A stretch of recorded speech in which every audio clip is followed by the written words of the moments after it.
Shalom peuple de Dieu, bienvenue dans ces moments de partage avec votre humble serviteur, le docteur missionnaire Seth Moukadi, l'esclave du peuple qui vous aime. Je suis très heureux, je m'estime le plus heureux que vous tous d'avoir le privilège de partager ces moments avec vous. Nous allons pouvoir partager aujourd'hui sur un sujet qui est intitulé comme suite l'explication d'Apocalypse 12, c'est-à-dire le chapitre 12. Et aujourd'hui, je vais pouvoir faire rien qu'une introduction. Et par la grâce de l'Adonai Yehoshua Hamashiach, nous aurons à pouvoir continuer avec ces sujets.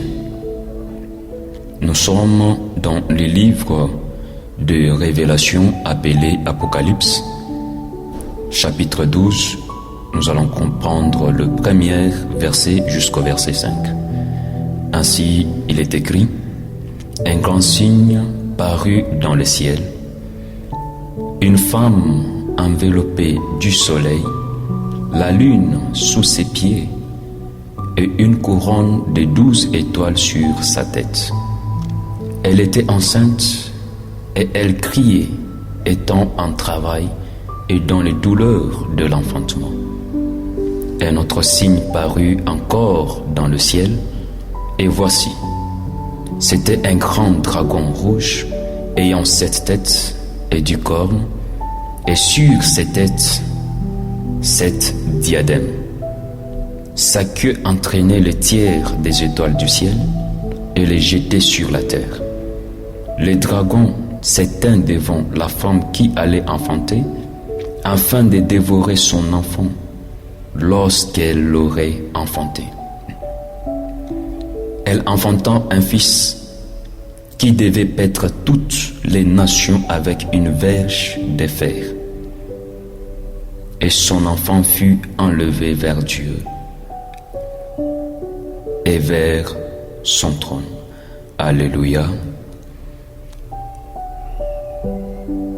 Je vais pouvoir donner de l'explication sur ces passages que nous venons de lire par la grâce évidemment du Seigneur, parce que toute chose concourt autour de la grâce d'Élohim. Rien de ce que nous faisons, nous le faisons de nous-mêmes, si ce n'est dû par l'approbation du Saint-Esprit. Je sais qu'il y a plusieurs orateurs qui ont abordé ces sujets et qui ont expliqué pour dire que la femme qui était enceinte parle de l'Église. Mais est-ce vrai que cette femme parlait de l'Église? Cette femme ne parlait pas de l'Église, mais cette femme parlait de la nation d'Israël. Vous allez me comprendre tout au long de cet enseignement. D'abord, l'Écriture commence par parler d'un signe. Il faut d'abord, primordialement, savoir que lorsqu'on parle d'un signe, un signe nous montre le langage prophétique. Lorsqu'il y a un signe, c'est qui là, il s'agit de la prophétie. Parce que dans la prophétie, il y a des signes, des images, des symboles, des chiffres, des lettres, des noms qu'il faut donner de l'explication prophétique. Ainsi, Pharaon pouvait dormir et avoir un songe dans lequel il y avait des images, mais qu'il ne pouvait pas comprendre. Quand la personne de Yaphat, appelé Joseph, est venue, il a donné l'explication prophétique à ses songes. D'une part, il est aussi à noter qu'il y a une petite différence entre la prophétie ainsi que la révélation, mais une différence très majeure. La révélation nous fait voir, nous fait entendre la pensée de Dieu cachée derrière l'écriture.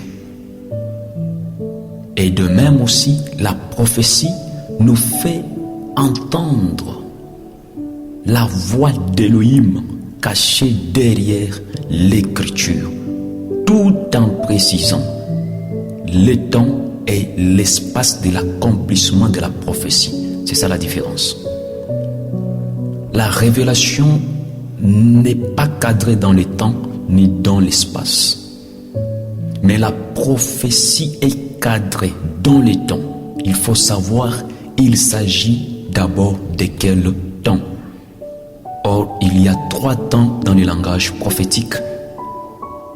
Christ a dit à Jean sur l'île de Patmos, vers l'an 96, qu'il avait reçu cette révélation. Il lui a dit, écris les choses que tu as vues, le passé. Celles qui sont le présent et celles qui va venir, le futur. Il y a le passé, le présent, le futur dans le langage prophétique. Le passé, nous voyons tout ce qui est comme la loi de Moïse. C'est le passé. Le présent, nous voyons la grâce. Et le futur, nous voyons le millénium, le jugement et autres. Alors, lorsqu'on interprète une prophétie, on doit situer le temps. Il faut savoir, est-ce que la prophétie de cette femme s'est déjà accomplie ou pas? Est-ce que ça est en train de s'accomplir maintenant même ou pas? Ou encore, est-ce que ça va s'accomplir? Il y a question du temps. Et il y a question de l'espace pour savoir de qui l'on parlait. D'Israël, de l'Église ou des nations. Parce que dans les Écritures, il y a de ces prophéties qui ne parlent que de la nation d'Israël. À l'exemple de la restauration. La restauration n'est pas pour les nations, n'est pas pour l'Église, mais la restauration est pour Israël uniquement. Et quand est-ce que cette restauration aura lieu? Ça sera lors de la guerre d'Armageddon, après l'enlèvement de l'Église épouse, lorsque Christ reviendra ensemble avec son épouse, descendra sur le mont des Oliviers et sauvera Israël entre les mains de l'Antéchrist afin d'entrer dans le millénium pour sortir après 1000 ans et passer à la guerre de Gog et Magog. C'est toute une prophétie sur ces 2 guerres qui nous restent encore, sur lesquelles je parlerai plus tard. Il y a encore de ces prophéties qui ne parlent que de l'Église. À l'exemple de l'enlèvement. L'enlèvement n'est pas pour Israël, l'enlèvement n'est pas pour les nations, c'est-à-dire pour les païens, pour ceux qui ne se sont pas encore convertis, mais l'enlèvement n'est que pour l'Église. La famille de Pierre, de Paul, ceux qui se sont conformés à l'enseignement des apôtres et des prophètes, de l'agneau. Ensemble avec eux, nous serons enlevés parce que nous formons l'Église. Mais Israël, la nation d'Israël ne sera pas enlevée, elle sera restaurée. Donc l'enlèvement n'est que pour l'Église. Il y a le jugement. Le jugement est là pour les nations. Le jugement est là pour ceux qui ne vont pas se conformer à la parole. Ils seront jugés. Ils seront condamnés. De la même manière qu'il y a une partie d'Israël qui forme l'Église et qui sera enlevée, ainsi il y en aura une partie d'Israël qui sera jugée ensemble avec les nations. Mais principalement, le jugement est pour les nations. Il y a encore une prophétie qui concerne tout le monde. C'est le salut. Le salut n'est pas que pour Israël. Le salut n'est pas que pour les nations. Le salut n'est pas que pour l'Église. Mais le salut est pour tout le monde. Alléluia. Alors soyez bénis, peuple de Dieu. C'est ainsi qu'il faut avoir la connaissance avant d'expliquer un langage prophétique. Nous parlons de cette femme qui était enveloppée du soleil, la lune sous ses pieds et une couronne de 12 étoiles sur sa tête, qui était enceinte et qui avait même enfanté un enfant mâle qui devait paître à toutes les nations avec une verge de fer. Cette femme, c'est la nation d'Israël. Parce que pour la nation d'Israël, l'époux c'est le soleil. L'épouse c'est la lune. Et les fils sont les étoiles. Ne peut mieux nous éclaircir, nous élucider là-dessus, c'est la personne de Joseph. Yaphat, lorsqu'il a eu son deuxième songe et qu'il voulait avoir de l'explication par son père, Jacob a expliqué à son fils que le soleil, c'est lui, Jacob, c'est-à-dire le père. La lune, c'est Rachel, c'est-à-dire la mère, et les 11 étoiles étaient ses frères. Là, directement, on comprend clairement que la femme qui est enveloppée du soleil parle de la nation d'Israël. De la même manière que l'époux doit dominer l'épouse, ainsi nous voyons le soleil qui enveloppe la femme, mais la lune à ses pieds. Parce que la femme est sous la surveillance de son époux. Une femme qui n'est pas soumise à son époux n'est pas une femme modèle. Alors, les 12 étoiles qui étaient sur la couronne. D'abord, parlons de la couronne. Il y a plusieurs couronnes dans la Bible. Il y a la couronne de gloire, il y a la couronne de vie, il y a la couronne incorruptible, il y a la couronne des épines, il y a plusieurs couronnes. Mais cette couronne des 12 étoiles symbolise les 12 tribus d'Israël. Chaque enfant de Jacob était une étoile.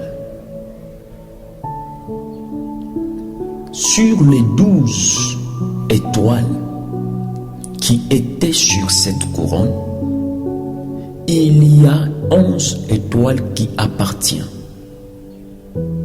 à Jacob directement. Et il y a une étoile qui appartient à Joseph. C'est-à-dire, comme les 12 étoiles symbolisent les 12 tribus d'Israël, nous avons 11 fils qui appartiennent à Jacob et un seul qui appartient à Joseph. Vous allez me comprendre que si nous rentrons à l'écriture de 144 000 personnes de la nation d'Israël, c'est-à-dire dans chaque tribu 12 000 pour en faire 144 000, dont ces 144 000 ici, personnes. Dans chaque tribu, Elohim s'est choisi 12 000 personnes. De tous les enfants d'Israël, leurs tribus ont été citées. Mais sauf la tribu de Dan. Je me suis posé la question. Pourquoi la tribu de Dan ne figure pas sur les 144 000? Sur la tribu de Dan, on a sauté pour citer la tribu de Manassé. Or, Manassé n'était pas le fils direct de Jacob, mais il était le fils adoptif de Jacob et le fils direct de Joseph. De là, nous comprenons que, comme la tribu de Dan n'était pas citée parmi les 144 000, donc sur la couronne des 12 étoiles, Dan ne figure pas. Alléluia. La question qui sera posée sera celle de savoir pourquoi la tribu de Dan n'est pas citée parmi les 144 000. Et je crois bien que le Seigneur nous fera grâce, on en parlera sur cette question. Alors, le 144 000 personnes de la nation d'Israël est le nombre fixé par Elohim pour chaque tribu dans la nation d'Israël. Ce n'est pas comme certaines ont dit que dans tout le monde entier, rien que 144 000 personnes seront sauvées. Non, là c'est cité chaque tribu à part son nom. Il y aura maintenant la grande foule nombrable que personne ne pourra compter. Ça sera ceux qui seront sauvés des nations lors de la grande tribulation. Vous trouverez les détails dans Révélation chapitre 7, en commençant du premier verset et vous descendez. Alors, la femme était enceinte et a enfanté un fils mâle qui devrait paître toutes les nations. L'Église n'a jamais enfanté un enfant mâle qui devait diriger toutes les nations. Jamais. Mais celui qui a enfanté un enfant mâle, ce n'est que Israël. Raison pour laquelle Ésaïe chapitre 9, le prophète dit: un enfant nous est né et un fils nous est donné. L'enfant est né à Israël. C'est ça l'image de Marie, charnellement, qui a enfanté le Messie. Et le Fils est donné aux nations.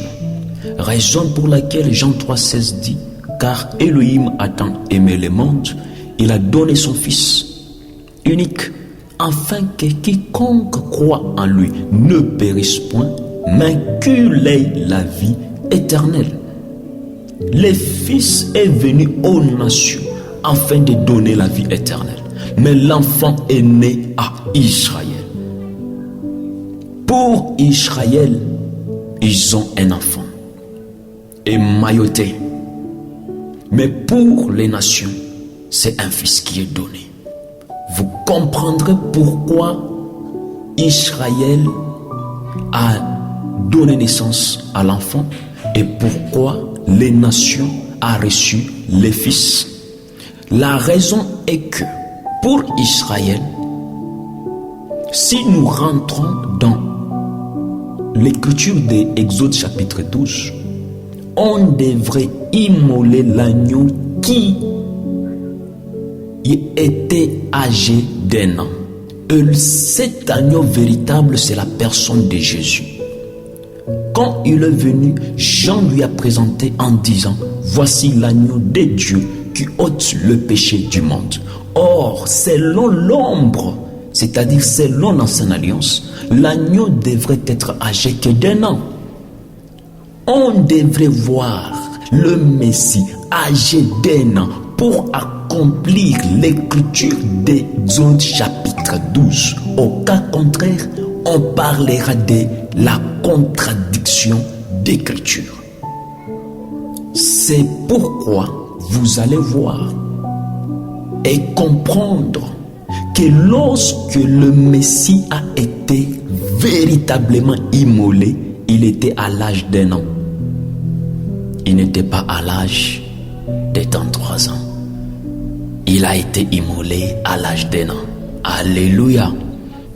Lorsque le roi Hérode avait envoyé des militaires pour décapiter les enfants, il les avait donné l'instruction de décapiter tout enfant ayant moins de 2 ans. N'est-ce pas? Or, ce qui est en dessous de 2 ans, c'est combien? Une année, 1 an. Ça peut être 1 an et demi, ça peut être 1 an et 2 mois, ça peut être 1 an et 2 jours, mais c'est 1 an. Et dans Exode aussi, on devrait immoler l'agneau âgé d'1 an. Et lorsqu'on va prendre cet agneau âgé d'1 an, on ne va pas l'immoler que les jours qu'il a atteint véritablement les 1 an net. Non, on va lui garder encore pendant 4 jours. N'est-ce pas que ça dépasse 1 an, vers 2 ans? Mais ça ne peut pas atteindre 2 ans. Il faut que ça soit en dessous de 2 ans. Ou en dessous de 2 ans. Ce qui veut dire qu'il faut que l'agneau soit âgé que d'1 an. Ça peut être d'1 an et 4 jours d'examination par exemple. 1 an et 3 jours, 1 an et demi, 1 an et 5 mois. Mais que ça soit 1 an. Et le Christ, lorsqu'il était parti en Égypte, il était à l'âge d'1 an. Parce qu'il était en dessous de 2 ans, selon l'instruction que le roi avait donnée aux militaires. S'il était au-delà de 2 ans, l'ange n'allait pas dire à Joseph de fuir avec l'enfant. Si l'ange avait dit à Joseph de fuir avec l'enfant, parce que l'ange était témoin en sachant que cet enfant n'a pas encore atteint 2 ans. Et ils sont partis en Égypte. Oh, l'Afrique est bénie, alléluia. L'Afrique est bénie parce que l'Afrique a servi d'une ville de refuge pour le Messie. Alléluia. Nous sommes bénis. Raison pour laquelle en Afrique il y a de grands prédicateurs. Ah oui, des grands chantres, des grands prédicateurs, des hommes forts sortent de l'Afrique. Et d'ici, des hommes millionnaires, milliardaires sortiront de l'Afrique. Quelqu'un va me dire, mais pourquoi l'agneau dans Exode, il était immolé en Égypte, mais ici, le Messie a été immolé en Israël? Oh oui, je peux vous demander de chercher l'enseignement que je parlais sur l'explication d'Exode chapitre 12, qui est déjà disponible sur la chaîne YouTube. Vous tapez justement Dr Seth Mukadi et vous verrez tous les enseignements. Vous pouvez en télécharger et en bénéficier de cet enseignement. Mais je vais parler un peu brièvement, parce que ce n'est pas notre sujet. Je parle pour expliquer la raison pour laquelle l'enfant est né à Israël, le Fils est donné aux nations. Que Dieu vous bénisse. Dans l'écriture de Révélation toujours, chapitre 11, le verset 8, l'écriture dit ceci. Et leurs cadavres seront sur la place de la grande ville qui est appelée, dans un sens spirituel, Sodome et Égypte, là même où leur Seigneur a été crucifié. Je ne sais pas si quelqu'un me comprend très bien. Il s'agit ici de deux témoins, c'est-à-dire de Moïse et d'Élie, qui seront tués lors de la grande tribulation. Alors l'Écriture dit ceci, que leur cadavre sera posé sur la place de la grande ville, appelée dans un sens spirituel Sodome et Égypte. Or que Élie et Moïse ne viendront pas en Sodome, ne viendront pas en Égypte, ils seront en Israël. Mais l'Écriture dit dans un sens spirituel, donc pas physiquement, mais spirituellement. Physiquement, ça sera en Israël, mais spirituellement, ça sera en dehors d'Israël. Et l'Écriture dit dans un sens spirituel, appelé Sodome et Égypte. Là où même leur Seigneur a été crucifié. Qui est le Seigneur qui a été crucifié? La personne de Yahushua. Mais la personne de Jésus n'était pas crucifiée en Égypte. Nous avons lu qu'il a été crucifié en Israël. Mais sur le plan spirituel, il a été crucifié non en Israël, en Égypte, afin d'accomplir l'écriture de l'agneau d'Exode chapitre 12. Alléluia. Donc, Christ, sur le plan spirituel, il a été crucifié où? En Égypte. Et son sang nous est servi de la rédemption ou du rachat. Donc, l'agneau âgé d'un an qui a fait sortir les enfants d'Israël en Égypte, c'est ça Yahushua, âgé d'un an, qui est venu conduire les enfants d'Israël. Raison pour laquelle l'écriture d'Ésaïe, chapitre 11, le verset 6, est en train de dire « Et un petit enfant les conduira ».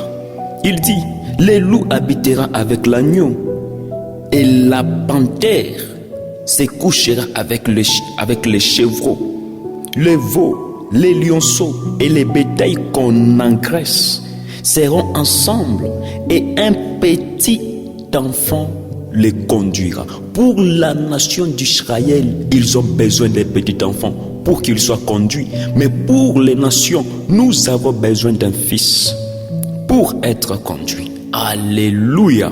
Raison pour laquelle l'enfant est né à Israël et le fils est donné aux nations. Israël avait besoin d'un enfant.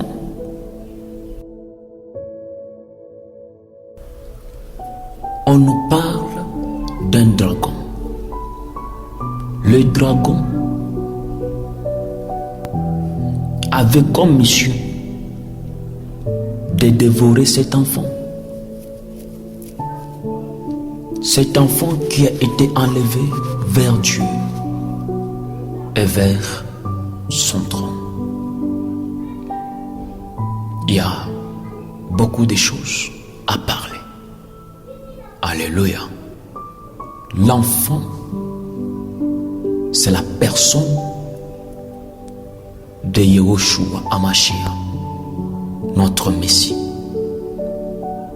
Lorsqu'il était venu, le dragon voulait dévorer cet enfant, c'est-à-dire lorsqu'il a été né. Vous allez comprendre que cette prophétie s'est déjà accomplie à moitié. Parce qu'on parle de la naissance a déjà eu lieu. Là, les dragons qui voulaient dévorer l'enfant, ça a déjà eu lieu. L'enfant qui a été enlevé, ça a déjà eu lieu. Mais la femme n'a pas encore reçu les deux ailes du grand aigle pour s'enfuir au désert. C'est pourquoi je dis que lorsqu'on va évoluer avec cet enseignement, vous comprendrez qu'il y a une partie de cette prophétie qui s'est déjà accomplie, une autre partie qui est en train de s'accomplir, une autre partie qui va s'accomplir. Alors, les dragons dont il est question d'abord, c'est le diable. Pendant qu'il était encore dans les jardins, on lui appelait les dragons, c'est-à-dire les serpents anciens. lorsqu'il n'avait pas encore reçu la malédiction de Dieu, l'Éternel, après que le serpent ait séduit la femme, l'Éternel a maudit les serpents, a maudit les dragons pour lui dire que tu mangeras la poussière de la terre tous les jours de ta vie. Il y a toute une prophétie si bien aimée. Laissez-moi vous ouvrir une petite parenthèse. Dieu dit, Elohim maudit les serpents en disant que tu mangeras tu mangeras la poussière de la terre tous les jours de ta vie. Or que la poussière de la terre, c'est ça l'origine de l'homme. Alléluia. La poussière de la terre, c'est ça l'origine de l'homme. Parce que l'homme a été formé de la poussière de la terre. Et ici, Dieu dit au serpent que toi tu mangeras que la poussière de la terre. Et nous voyons l'homme qui a été formé de la poussière de la terre. Parce que la femme n'a pas été formée de la poussière de la terre. La femme a été tirée de l'homme, de la côte de l'homme. Alléluia. Je ferme la parenthèse. Que Elohim vous bénisse abondamment. Alors, les dragons, c'est les serpents anciens. Nous voyons ces dragons qui a 7 têtes, 10 cornes et 7 diadèmes. Les 7 têtes, c'est l'image des 7 montagnes et des 7 rois. Vous trouverez cela dans Révélation chapitre 17, le verset 9. Alors, les 10 cornes symbolisent les 10 rois. Toujours dans Révélation chapitre 17, cette fois-ci le verset 12. Alors, je sais que j'entrerai en détail pour parler et pour donner les noms de ces 10 rois, les noms de ces 7 rois ainsi que de ces 7 montagnes lorsque je parlerai des Révélations chapitre 13 et chapitre 17. Là, je parlerai de Babylone la Grande, c'est alors que je donnerai les détails possibles. J'évite de donner certains détails sur lesquels je ne vais pas en parler aujourd'hui. Il est seulement à savoir aussi, d'une part, que les 10 cornes de ces dragons symbolisent aussi les 10 pierres précieuses que Satan s'est couvré. Car lorsque nous prenons l'écriture d'Ézéchiel chapitre 28 et nous prenons le verset 13, il dit ceci: tu étais en Éden. Celui qui était en Éden, ce n'est pas Adam, ce n'est pas Ève dont on parle ici, mais c'est Lucifer. Pendant qu'il était encore l'ange des lumières, il était en Éden. Ah oui, il vivait en Éden, pas au ciel. Satan ou Lucifer ne vivait pas au ciel. Que Dieu nous bénisse. Il vivait sur la terre, en Éden. Mais un jour, il a pris les projets, il a fait les projets d'aller au ciel. Alléluia. C'est une autre parenthèse. Alors je continue la lecture. Il dit: tu étais en Éden, le jardin de Dieu. Tu étais couvert de toute espèce de pierres précieuses. Il cite des sardoines. Tu peux commencer à compter 1, des topazes, des diamants, des chrysolites, d'onyx, des jaspes, des saphirs, des scarboucles, d'émeraudes et d'or. Tes tambourins et tes flûtes étaient à ton service, préparés pour les jours où tu fus créé. On comprend que Satan, pendant qu'il était encore Lucifer, il s'est couvré des 10 pierres précieuses. Alors ici, lorsqu'il est venu attaquer la femme, il est venu avec 10 cornes. Or, la corne, c'est ça la force d'un animal ou d'une bête. Les 10 pierres précieuse, c'est la richesse. Les cornes, c'est la force. Les 10 rois fait aussi partie de la force de ces dragons. Alléluia. J'ai prie que Elohim nous fasse grâce afin qu'on continue sur ce thème, puisque je l'ai dit que ce n'est que de l'introduction. Alors, l'enfant fut enlevé au ciel parce que l'enfant, son demeure n'était pas sur la terre, mais c'était au ciel. Raison pour laquelle lorsque Christ était sur la terre, il disait aux pharisiens que je ne suis pas d'en bas, je suis d'en haut. Alléluia. Tout celui qui est en Christ n'est pas d'en bas, il est d'en haut. Nous sommes sur la terre, mais nous ne sommes pas de cette terre. Nous avons un demeure là au ciel. J'aimerais dire à quelqu'un que l'enlèvement est réel. Bien-aimé, l'enlèvement est réel. Un jour, nous quitterons ces mondes pour aller là où il y a notre demeure.